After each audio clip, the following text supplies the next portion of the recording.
have before us the opportunity to forge for ourselves and for future generations a new world order, a world where the rule of law, not the law of the jungle, governs the conduct of nations. When we are successful, and we will be, we have a real chance at this new world order, an order in which a credible United Nations can use its peacekeeping role to fulfill the promise and vision of the UN's founders.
مرحبا بك سعيد.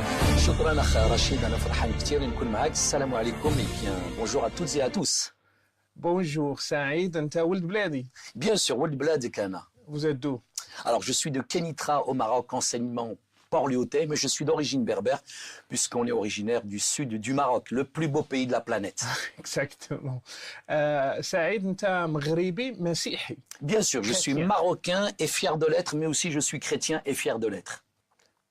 J'ai été subjugué, frappé, je dirais, par le message du Christ, qui est un message d'amour, un message de pardon, un message véritablement qui m'a perturbé. Pendant des mois et des mois, secrètement, j'étudiais la Bible, je posais encore des questions à des imams, je posais des questions autour de moi, j'essayais de comparer, j'ai comparé Mohammed et Jésus, j'ai comparé la Bible et le Coran, et il n'y a pas de comparaison à faire.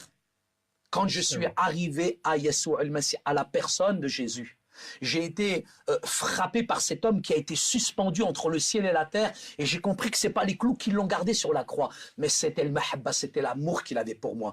Et quand j'ai réalisé l'amour de Dieu, là je me suis dit, j'ai laissé le doute s'installer. C'est difficile de laisser le doute s'installer dans son cœur. On peut pas laisser le doute, c'est pas possible. Mais j'ai commencé à avoir une critique de mon propre texte, de comparer la Bible et le Coran.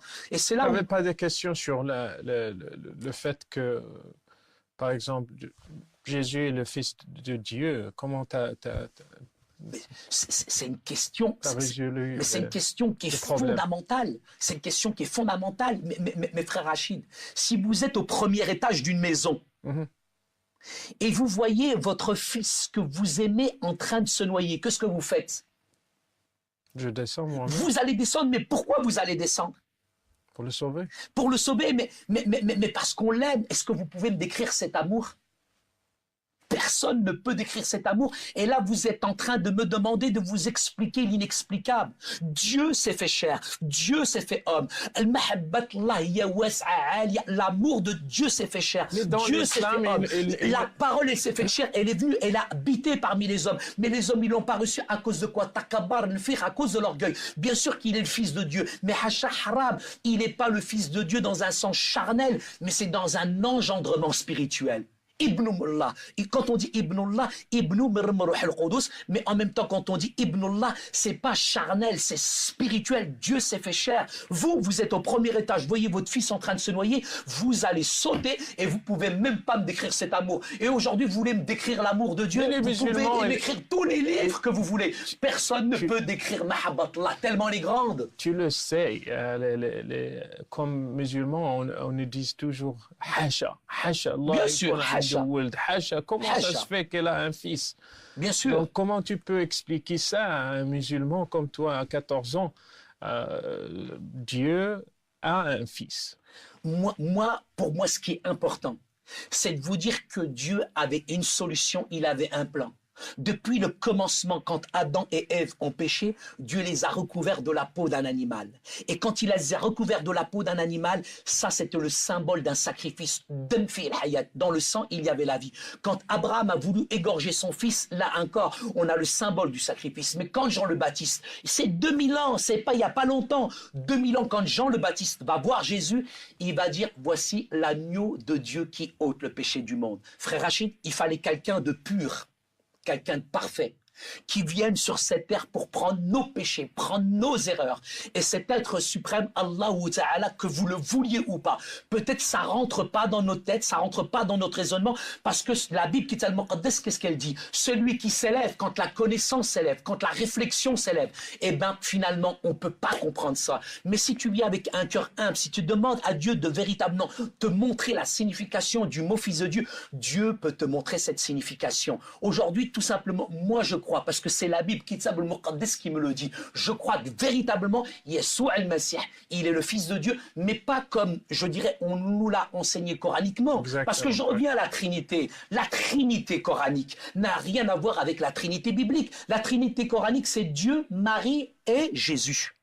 Alors que la Trinité, je dirais plutôt chrétienne, c'est une triunité. Je dirais c'est le Père, le Fils et le Saint-Esprit. Allah Wahad, Dieu, il est unique. Lam yalid ou lam yulad. Il n'a pas engendré, il n'a pas enfanté. C'est clair, Dieu n'a pas eu de relation, excusez-moi, charnelle avec une femme et lui un fils. C'est un engendrement, c'est un miracle, mu'jiza. Même le Coran corrobore ce que dit la Bible. La Bible qui est venue des siècles et des siècles avant le Coran, ils nous disent que c'est un fait miraculeux. Trouvez-moi un un homme aujourd'hui sur cette terre qui est né par l'action du Saint-Esprit. Même Adam, il est né du souffle de Dieu et Meshir Ruh al-Qudus. Ça, c'est une grande différence. Et c'est vrai que ça, ces points-là sont cruciaux sur la question du Fils de Dieu, sur la question de la Bible, qu'elle n'est pas la parole de Dieu, mais plus on fouille, plus on cherche, plus moi j'ai été conforté. Je dirais que Kitab al-Muqaddas wa Kalim Allah. Aujourd'hui, on accepte que des Français adhèrent à l'islam. On accepte que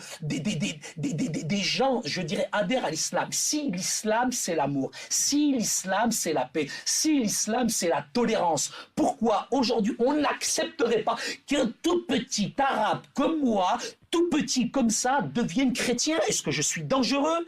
Pourquoi il n'y a pas cette réciprocité? Il faut que nos frères, nos amis musulmans acceptent aujourd'hui qu'il y ait une véritable réforme aujourd'hui dans l'islam pour accepter aujourd'hui qu'on fasse aussi ce cheminement spirituel. Je ne suis pas en rupture avec mon groupe d'appartenance, ma culture. Je n'ai pas trahi mon pays pour une tranche de jambon. Je mange toujours du couscous avec mes 3 doigts. Ma culture, elle est là et je suis fier de ma culture. Mais en même temps, ce cheminement spirituel est important. Il faut accepter aujourd'hui que des personnes venant d'un arrière-plan arabo-musulman peut-être soient agnostiques, soit peut-être athées. Et il faut accepter aussi que quelqu'un qui vient d'un arrière-plan arabo-musulman, avec toute la culture arabo-musulmane, choisisse une nouvelle forme de spiritualité. Et cette spiritualité-là, franchement, pour moi, je crois qu'il y en a beaucoup qui l'expérimentent, mais on a peur de le dire. On a peur de le dire. On accepte le chemin inverse, mais l'autre dans l'inverse, on ne l'accepte pas. Saïd, pourquoi on a...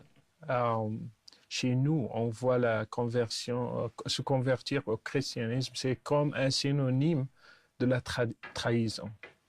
Parce que pour moi, c'est clair, il y a quand même des textes coraniques qui affirment bien qu'un musulman ne peut pas changer de religion. Aujourd'hui, juste avoir une critique enfin tout ce qu'on appelle la critique historico-critique, un petit peu des textes, etc., c'est presque être un kafir, c'est être, oh là là, on va te menacer de fitna, comment tu oses faire ça, etc. et tout. Je pense qu'il y a un message aujourd'hui qu'il faut contextualiser. Ça, c'est important. Et je pense qu'il y a de grands théologiens aujourd'hui musulmans dans le monde qui sont prêts, je dirais, à faire une certaine réforme aussi. Au jour d'aujourd'hui, il est intéressant de voir que ce sont non seulement des centaines, mais des milliers de musulmans qui se convertissent. Pourquoi? Excusez-moi, mais je suis fatigué avec certains personnes qui sont malhonnêtes, des détracteurs, qui vous disent « Ouais, mais Hada, il s'est converti pour des papiers, il s'est converti pour de l'argent, mais celui-là, il n'a jamais été musulman. » Mais tous ces gens-là, ils n'osent pas s'avouer une vérité. Ils n'osent pas s'avouer c'est une vérité. C'est que finalement, ça les blesse, ça les heurte, ça les dérange aujourd'hui, oui, qu'il y ait des musulmans qui deviennent chrétiens. On est très fiers et on met en exergue quand un Français devient un musulman, tout le monde applaudit des deux mains. Mais il faut aussi accepter qu'un musulman puisse faire le cheminement spirituel inverse en découvrant Yeshua al-Messie, la personne de Jésus. Je dirais même dans le soufisme, même dans certains courants de l'islam, on reconnaît cette personne de Jésus. Et la personne de Jésus, pour moi, elle n'est pas liée, elle n'est pas enfermée dans une boîte, dans une religion. Jésus, c'est un sémite, c'est un oriental, il appartient à tout le monde. Et je pense qu'aujourd'hui, les temps sont mûrs pour qu'il y ait de véritables réformes et qu'on accepte non seulement de la part des grands ulémas, des grands responsables religieux dans le monde, etc. et tout. Là, je fais référence au wahhabisme d'Arabie Saoudite ou alors je dirais à la grande école El-Azhar d'Égypte où moi-même d'ailleurs j'ai invité, vous savez, j'ai invité frère Rachid, le professeur, je dirais, d'islam de cette faculté de théologie d'El-Azhar, Mohamed El-Shahat El-Gendi. Et dernièrement, j'ai invité 2 orateurs très importants, parce que vous savez, je travaille beaucoup dans le dialogue interreligieux. Pour moi, c'est important de dialoguer. Dialoguer aussi avec mes frères et mes amis musulmans, c'est un dialogue engagé, une conversation engagée dans le sens où je ne dis pas là maintenant dans ce dialogue que tout est beau, tout est rose, mais justement, je me mets d'accord dans ce dialogue sur les choses sur lesquelles on ne sera jamais d'accord. À partir de là, on se met d'accord. C'est ça le vrai dialogue. c'est parler avec nos différences sans nier qu'il y a des choses avec lesquelles on ne sera jamais d'accord. Et à partir de là, finalement, on peut faire un chemin, je dirais, ensemble, qu'on va peut-être évoluer. Et moi, je suis optimiste parce que je pense que vraiment, il y a aujourd'hui dans le monde vraiment une réforme, un courant de pensée, un changement qui se fait et de plus en plus de musulmans se convertissent, non pas pour des papiers, non pas pour une blonde aux yeux bleus, non pas pour de l'argent, parce que Yeshua al-Messie, il est la vie et qui nous donne véritablement cette liberté, cette communion avec lui. On a dit sur un journal marocain, Express, Oui, on a écrit un article sur toi. oui, j'étais fier, j'étais content. Saïd Oujibou, qui a vendu sa religion, qui était acheté par de l'argent, et c'est tout. Comment tu peux répondre à ces accusations? Je dirais à ce monsieur, tout d'abord, que je lui pardonne et que je l'aime et que je prie pour lui, que je le bénis. Si cet homme avait expérimenté Jésus, seul un sourire de Jésus peut éclairer toute sa vie. S'il savait qui était Jésus, il n'aurait jamais osé parler comme ça de Jésus, parce que Jésus, il a une grande place dans le Coran. On le respecte aussi. Et ce que je veux dire, c'est qu'aujourd'hui, on pense que moi, j'ai été acheté avec de l'argent, mais avec l'argent, tu peux acheter des médicaments, mais pas la santé. La santé, avec de l'argent, on peut acheter un lit, mais tu n'auras jamais le repos. Mais le seul repos que j'ai trouvé, c'est en Jésus-Christ. Avec l'argent, tu peux aller dans la meilleure discothèque, tu peux fumer le meilleur joint, mais tu reviendras toujours à la réalité. Jésus, c'est plus que de l'argent. Il est la vie. Et ce que j'ai choisi, ça se paye pas, ça se monnaie pas, ça s'achète pas, ça s'accepte tout simplement dans la joie et par la foi. Jésus, il a dit, celui qui vient frapper à la porte, je lui ouvrirai la porte et je lui donnerai gratuitement de l'eau à boire. Le salut, il est gratuit. Chez nous, il s'achète pas, il se monnaie pas, on le mérite pas. Pourquoi on le mérite pas? Parce que tout simplement, il n'y a plus cette notion, je dirais, de bakshish en arrivant au ciel. Ça n'existe pas, ça. Je dirais, dans le Christ, avec Jésus, il n'y a pas du tout de séduction ou quoi que ce soit. Avec Jésus, nous sommes dans une dimension véritablement qui est complètement autre que celle que la religion nous présente aujourd'hui.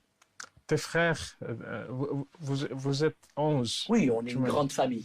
Donc, tes frères et tes sœurs, les autres, à part Fatima. Oui, moi j'ai une trop bonne relation avec la plupart de mes frères et sœurs. Et effectivement, puisque à la conversion, comme nous sommes devenus chrétiens, le contexte, nous sommes en France.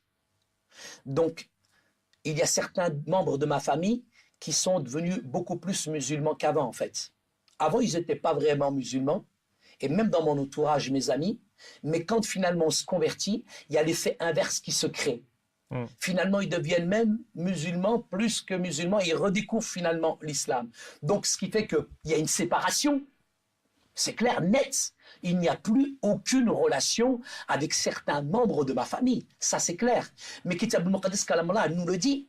On va être persécuté. C'est une réalité. Je dirais, frère Rachid, la conversion, c'est pas Disneyland. On pense que devenir chrétien, tout est beau, tout est rose, etc. Mais même Yeshua al-Messie a été persécuté. Si on a persécuté Jésus, mais vous vous attendez à quoi? C'est clair qu'on est persécuté, mais la persécution, elle n'est pas simplement physique. Je préfère encore prendre un coup plutôt qu'on m'ignore pendant des années et des années. La pire des persécutions, vous savez, frère Rachid, elle est où? C'est où? Elle est en Occident. Elle est en France. Elle est dans l'Occident. La pire des persécutions, c'est la persécution de l'abondance, qui est insidieuse. Elle est sournoise.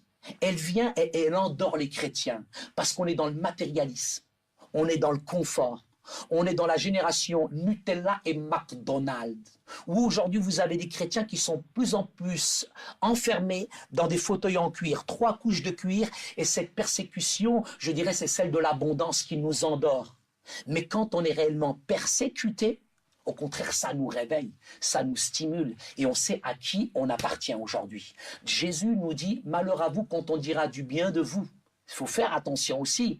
Maintenant, est-ce que ma vie, quand j'ai signé mon contrat avec Jésus, est-ce qu'elle est en conforme avec la réalité du message de l'Évangile? Parce que le message de l'Évangile, frère Rachid, c'est un message qui dérange. Si dans notre vie spirituelle, nous ne sommes pas, je dirais, le chrétien, il ressemble pas au monde. Le chrétien, il est à l'inverse du monde. Et aujourd'hui, dans certaines prises de position, je dirais, qu'elles soient politiques, sociales et culturelles. Je dirais quand je me prononce sur des choix de vie, sur certaines problématiques aujourd'hui dans la société, c'est clair qu'on est persécuté. Je dirais aujourd'hui dans le monde dans lequel on vit, on sera automatiquement persécuté, mais si dans le contrat que nous avons signé avec le Christ, on n'est pas persécuté, je me pose vraiment des questions. Je ne suis pas en train de dire, ne me faites pas dire ce que je n'ai pas dit, je ne vous dis pas que si vous n'êtes pas persécuté, c'est parce que vous n'êtes pas des chrétiens. Il n'y a rien d'intrinsèquement bon, je dirais, dans la persécution. Mais quand même, si vraiment nous avons adhéré à Christ, si nous avons compris qui est le message de l'Évangile, automatiquement, on va être en porte-à-faux avec la mentalité et tout ce qui est en train de gouverner ce monde aujourd'hui. La persécution, elle ne vient pas simplement de telle ou de telle religion, mais la persécution, elle est dans le quotidien aujourd'hui. Quelle est ma prise de position face aujourd'hui à certaines idéologies qui sont en train de proliférer dans le monde aujourd'hui? On a parlé de toi comme un prophète pour les Marocains. Que Dieu me garde. Ça. En France. Et lorsque j'ai lu l'article « Saïd, le prophète pour les Marocains », quelle est ta mission maintenant pour les musulmans, bien pour les Marocains, les immigrés, les Algériens, les Tunisiens, tous les Nord-Africains? Bien sûr, ma mission, elle est toute simple. Elle se résume, je dirais, en 2 commandements qui sont les plus grands. Quand j'ai expérimenté la puissance de Jésus, Jésus m'a donné 2 commandements. Tu aimeras le Seigneur ton Dieu de tout ton cœur, de toute ton âme, de toute ta force, mais aussi avec toute ton intelligence, et tu aimeras ton prochain comme toi-même. Problème, Rachid, avant d'aimer son prochain, il faut s'aimer soi-même. Ça a été notre problème. On est cassé, on est brisé à l'intérieur. Il y a un travail de guérison, d'assainissement. Il faut que le médecin divin, Yassour al-Masih wa tabib, c'est lui le vrai médecin, c'est lui le grand psychologue. Il est obligé de nous réparer, de nous construire, de nous fortifier. C'est seulement là qu'on peut aimer notre prochain. Et le 2e plus grand commandement, c'est aimer vos ennemis, bénissez ceux qui vous maudissent et faites du bien à ceux qui vous maltraitent. Mais pour moi, ma mission, elle n'est pas spécifique à une population. Je suis en France, j'aime les Français, j'aime, je dirais, les immigrés qui sont là. En France, vous retrouvez des Africains, vous retrouvez des Entiers, vous retrouvez des Nord-Africains. Moi, quand je rencontre quelqu'un, je dirais, je suis dans une atmosphère d'amour, de paix, de tolérance. Quand on me demande, mais Saïd, pourquoi tu t'es converti? Je témoigne à des Français comme je peux témoigner à des Nord-Africains, à des Africains comme à des Entiers. Mais quand on vient de me demander, mais Saïd, mais c'est quoi ton cheminement spirituel? Je partage ma foi dans une atmosphère d'amour et de liberté. Mais je ne suis pas là pour violer psychologiquement les gens ou alors pour essayer de les manipuler, je dirais, psychiquement pour profiter de leur faiblesse. Moi, je ne fais pas partie de certaines sectes, je dirais, dans d'autres religions qui sont en train de séduire ou comme ça. L'évangile. L'évangile, d'abord, c'est quelque chose qui se partage avec amour, avec joie, mais dans une atmosphère de liberté. Et seul le Christ est capable de toucher les cœurs. Quelle est ma mission? Je dirais ma mission, c'est de rendre tout d'abord heureux mon épouse et mes enfants, de prendre d'abord soin de ma famille, de pouvoir, je dirais, les éduquer, leur donner le meilleur de moi-même. C'est de pouvoir aussi prendre soin aussi de mes parents et de ma famille qui est dans mon entourage. Et c'est de respecter le pays dans lequel Dieu m'a mis, qui s'appelle la France. Et j'aime la France et j'aime ce pays. Et je crois qu'il y a de grandes valeurs ici en France qui sont judo et chrétiennes que je dois aussi, je dirais, respecter. Mais ma mission aujourd'hui, c'est vrai que je suis consultant en prévention urbaine, ça c'est mon métier, je travaille dans différents quartiers sensibles en France, mais j'ai une autre casquette, c'est vrai que je suis pasteur. Je suis pasteur de l'église protestante en France. Ça, c'est un pasteur marocain. Pasteur d'origine. Et pourquoi pas? Pourquoi pas qu'il y aurait aujourd'hui des pasteurs marocains, des théologiens aujourd'hui qui seraient d'origine nord-africaine et qui seraient chrétiens? J'ai envie de vous dire, cher Rachid, avant même que l'Afrique du Nord, je dirais, soit envahie par les vagues musulmanes, cette terre, Jdodi, comme on dit, Jdodi, mes ancêtres, Saint-Augustin, Saint-Tertullien, Saint-Cyprien, tous ces gens-là, toute cette contrée, je dirais, de l'Afrique du Nord, était chrétienne. J'ai envie de vous dire que j'ai retrouvé mes racines chrétiennes, pas simplement culturelles, mais j'ai surtout fait une expérience avec le Christ. Et ça, c'est important pour moi. Le Christ, c'est une expérience. La foi, c'est du domaine du privé. Mais personne ne peut expérimenter ça dans son cœur et dans sa vie s'il ne le demande pas. Mais pour moi, ce que je demande véritablement aux gens, ma mission, c'est de leur dire, si ton cœur est vide, si tu es fatigué, si tu es lassé. C'est facile qu'on dise, on catégorise, on communautarise, on dit ouais le christianisme, ceci, cela, on met en exergue tous les défauts de l'Occident, du christianisme, on pense que Jésus il est né à la Maison Blanche. Non, non. Avant d'écouter les critiques, les sarcasmes, tous les bruits négatifs, c'est de faire nos propres recherches. Si j'ai une épine ici dans la main, je ne vais pas la chercher dans le pied, il faut aller à la racine des choses. Et ce que je demande aux gens, c'est de commencer à faire attention à tout ce qu'ils entendent. Et tout ce qu'ils entendent n'est pas vérité. Tout ce qui est poudre aux yeux n'est pas vérité. Et ce qui est important pour moi, c'est que les gens recherchent la vérité, et la vérité, elle est dans le cœur. سعيد شكرا خويا شكرا خويا ربي يباركك سالينا البرنامج شكرا شكرا مشاهدين كنا مع شهادة رائعة للأخ سعيد أجيبو ألتقي بكم في حلقة أخرى وإلى اللقاء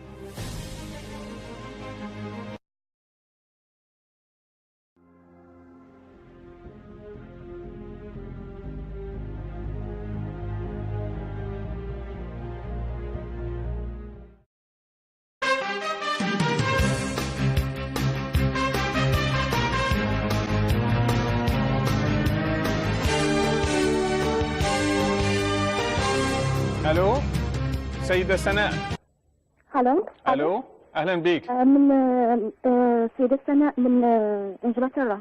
من إنجلترا أهلا بك أنا أعتذر تفضلي انا مغربيه كنسكن في انجلترا. أهلا بك الحقيقه هذه انا مرتبكه شويه حيت هذه اول مره كنمشي معليش. في برنامج مباشره. معلش انا اللي استفزني بزاف هو واحد الاخ مغربي كنهاجمك بكلمات هابطه بزاف وسوقيه، كنتاسف لك بزاف زعما معلش كنتاسف بزاف. معلش احنا نحن متعودين.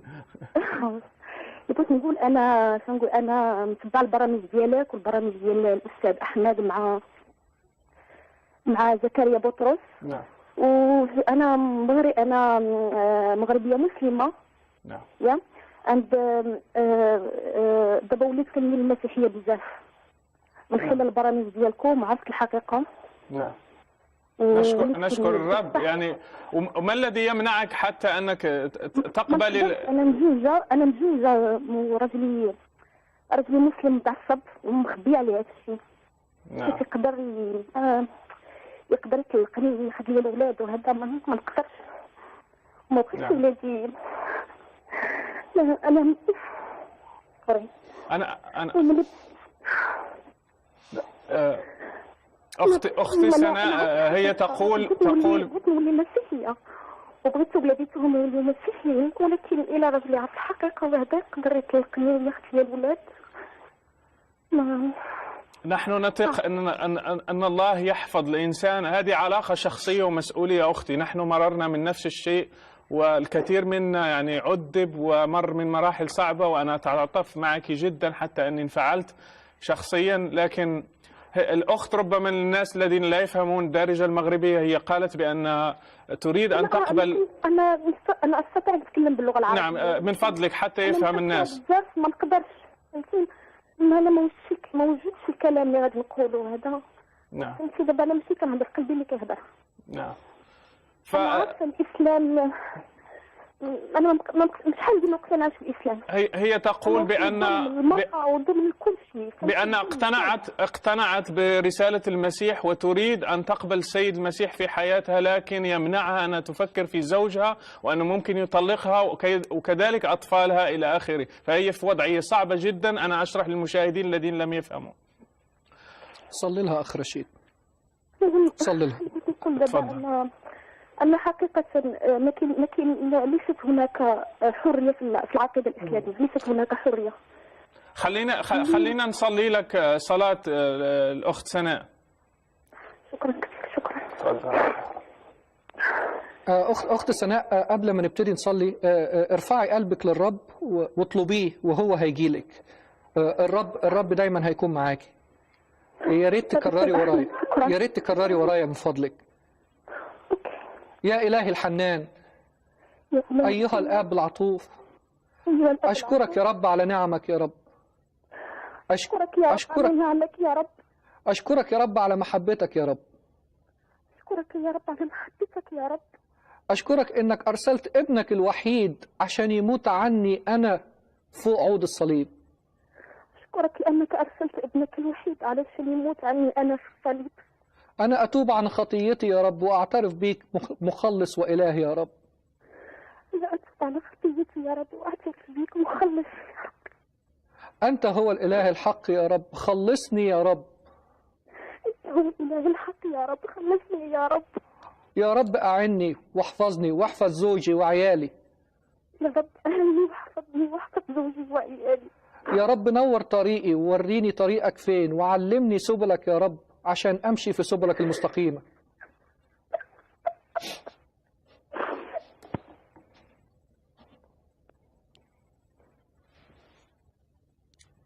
يا رب أنا أصلي لك من كل قلبي أنك تحفظ أختنا سناء يا رب، أنك تكون معاها في محنتها.